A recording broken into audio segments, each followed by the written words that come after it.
এর আগে আমরা গোলকের গুরুত্বপূর্ণ সূত্রাবলী এবং কনসেপ্ট সম্বন্ধে আলোচনা করেছি।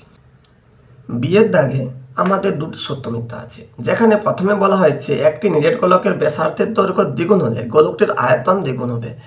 অর্থাৎ আমরা আর সমান 2r ধরছি, তাহলে আয়তন কী হবে? 4/3 2r তার কিউব, টু তার কিউব অর্থাৎ 8 হয়, অর্থাৎ 8 × 4/3 আর 4/3 হলো আমাদের পূর্বের বা আগের আয়তন, মানে 8 × পূর্বের আয়তন, অর্থাৎ পূর্বের আয়তনে 8 গুণ হবে, অর্থাৎ আমাদের কোশ্চেনে বলা হয়েছে দ্বিগুণ হবে, অর্থাৎ এটি হলো মিথ্যা।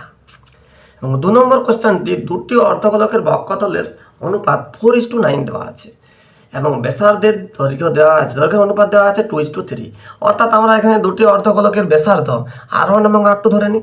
শর্ত অনুযায়ী 2πr1² 2πr2² সমান 4:9, 2π কেটে গেলে R1/R2 তার হোল স্কোয়ার সমান 2/3 তার হোল স্কোয়ার, অর্থাৎ R1 এবং R2 অনুপাতটা 2:3 হচ্ছে, অর্থাৎ এটি হলো আমাদের সত্য। নেক্সট আমাদের সি এর দাগে শূন্যস্থান পূরণ। একটি তল বিশিষ্ট ঘনবস্তুর নাম বলা হয়েছে। একটি তল বিশিষ্ট ঘনবস্তু আমাদের গোলক, কারণ গোলকের একটি তল আছে, সেটি হলো আমাদের বক্রতল। নেক্সট একটি নিরেট অর্ধগোলকের সমতলের সংখ্যা ড্যাশ। একটি নিরেট অর্ধগোলক, আমরা যদি স্ট্রাকচারটা আঁকি, এটা হচ্ছে আমাদের একটি অর্ধগোলক। এটা নিরেট যদি বলা হয়, তাহলে এর এই পার্টটা হচ্ছে আমাদের সমতল, অর্থাৎ একটি সমতল আছে আমাদের। নেক্সট 3 নম্বরে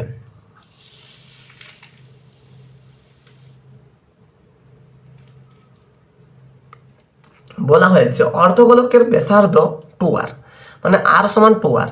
সমতলের ক্ষেত্রে বলা কত হবে? 3πr², আর এর জায়গায় 2r তার হোল স্কোয়ার, মানে 2 × 2 = 4, 4 × 3 = 12, 12πr² বর্গ সেমি।